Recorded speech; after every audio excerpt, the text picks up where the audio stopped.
Good evening, ladies and gentlemen, and welcome to W5 0.51122 NSCC Beta. In this edition, Pii Iio Ioi. Oh, wait a minute. That's Personally Identifiable Information 2.0 101. And that's what I get for letting my 4-year-old hold my cue cards. And there he goes. Alright, buddy. See you later. Well, folks, on tonight's program, personally identifiable information. The basics, the pitfalls, the hidden costs, and the new realities. We take you around the world on a journey to improve appreciation of personally identifiable information. And since we're going to hear reports from around the globe, it doesn't matter that my cue cards are gone. So, off we go to London to hear about some PII basics from our London correspondent.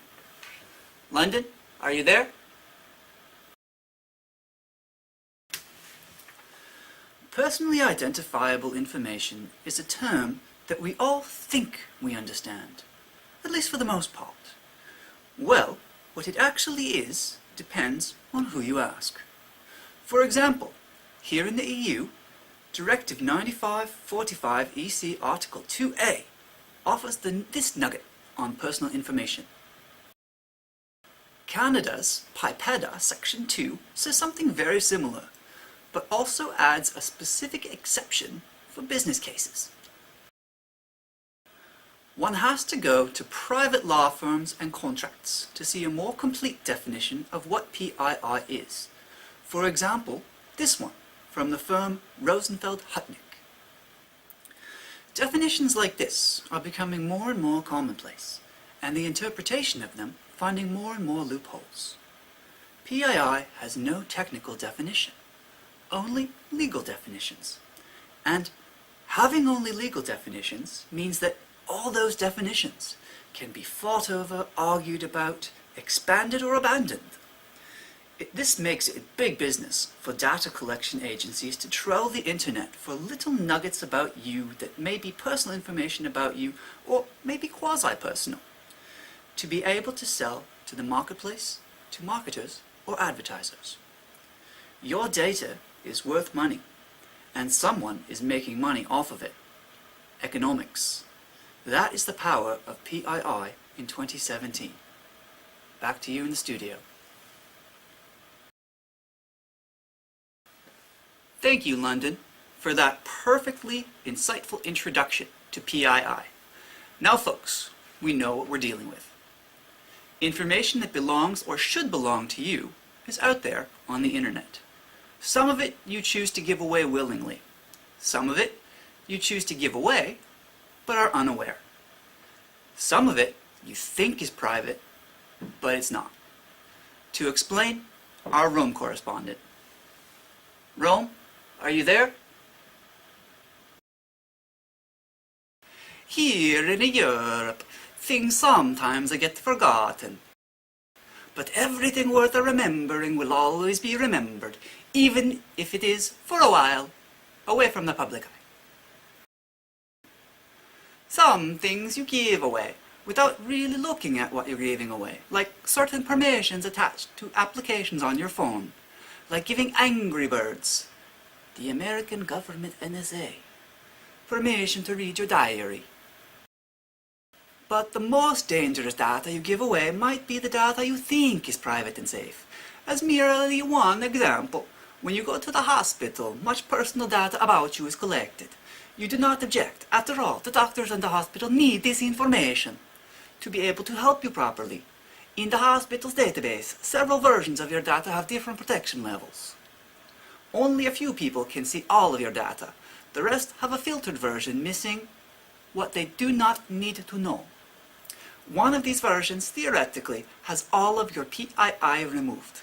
This de-identified data can be then used, aggregated alongside the data of many others, to identify trends. And you are safe, yes? No. Almost 20 years ago, in 2000, Latanya Sweeney of the Carnegie Mellon University in an experiment found that with 3 simple pieces of information, your gender, your postal code, and your birthday, 87% of people could be re-identified from data that was supposed to be anonymous. How to combat this? Well, Europe has tried with the right to be forgotten stemming from a legal case against Google in Spain in 2012. The encapsulated result is that an individual in the EU now has the right to apply to a search engine like Google and potentially have the search engine de-index information about them that they do not want publicly available. The important caveat to this is that the only links that Google finds and identifies that are lost, the content of pictures, video, or text, in the place where those exist, is not effective. They remain there. Remember how your data has value? Oh well, now imagine your identity as a treasure, maybe a pirate treasure. You bury it, but there is a map. Eventually, it will be found, because treasure is still there and people like a treasure. So you see, it matters not so much how much protection we think our data has. It can almost always be traced back to us. The only real exceptions, and there are exceptions, are strategies that depend on the honor rule. Thank you, Rome, for that preciously informative interrogatory. So, now that we know that, to steal a line from the movies, we can run, but we can't hide. Our data will identify us in the end, and there's more out there than we ever presumed. To offer a potential solution, or perhaps just a control, we go now down under to Sydney, to see not only if the toilets do flush in the opposite direction, but also to see how another hemisphere of data globe might look. Sydney, are you there?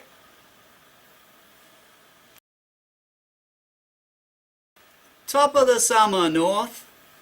Hope you're enjoying your snow up there. Down here in beautiful, sunny, warm, friendly Sydney. Come visit. We need the tourists.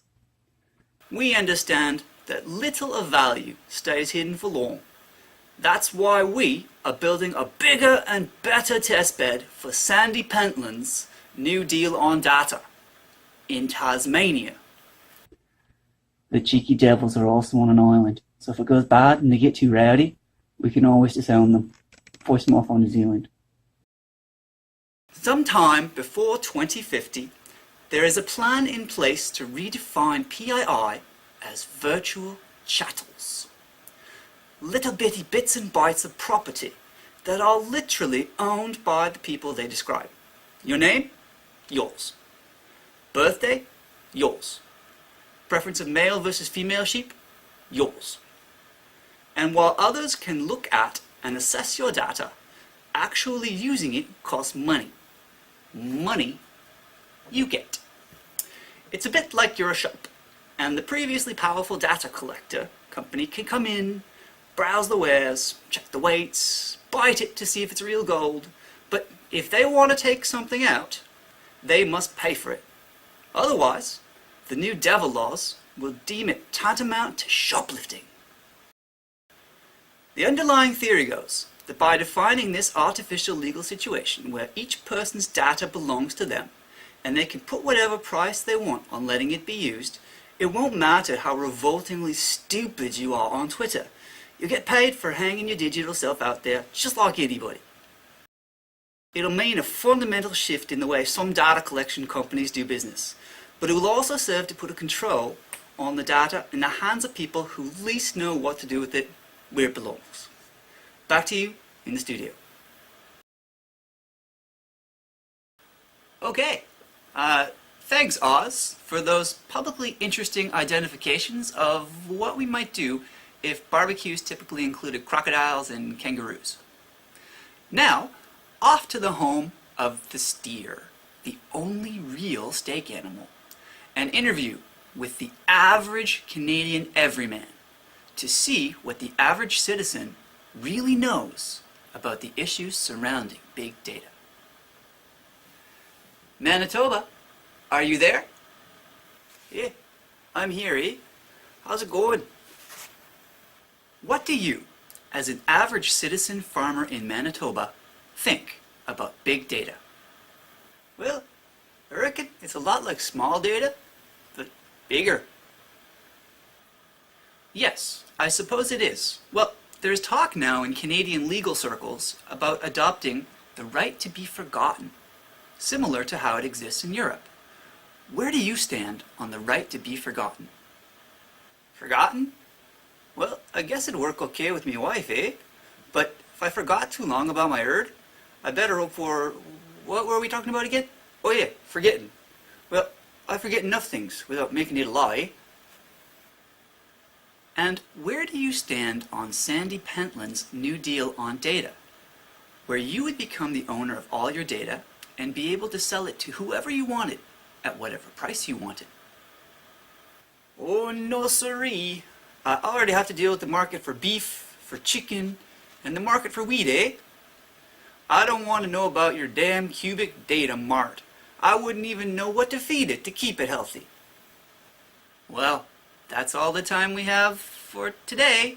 Thank you, Manitoba. Yes. Thank you. And now, back here in the studio, this has been W5 v 0.51122 NSEC Beta. We hope you found this evening's broadcast informative, and that you are now PII SSED, personally identifiable information savvy and somewhat educated. For my colleagues on both sides of our cameras, and wherever that little monster with my cue cards got to, thank you and good night.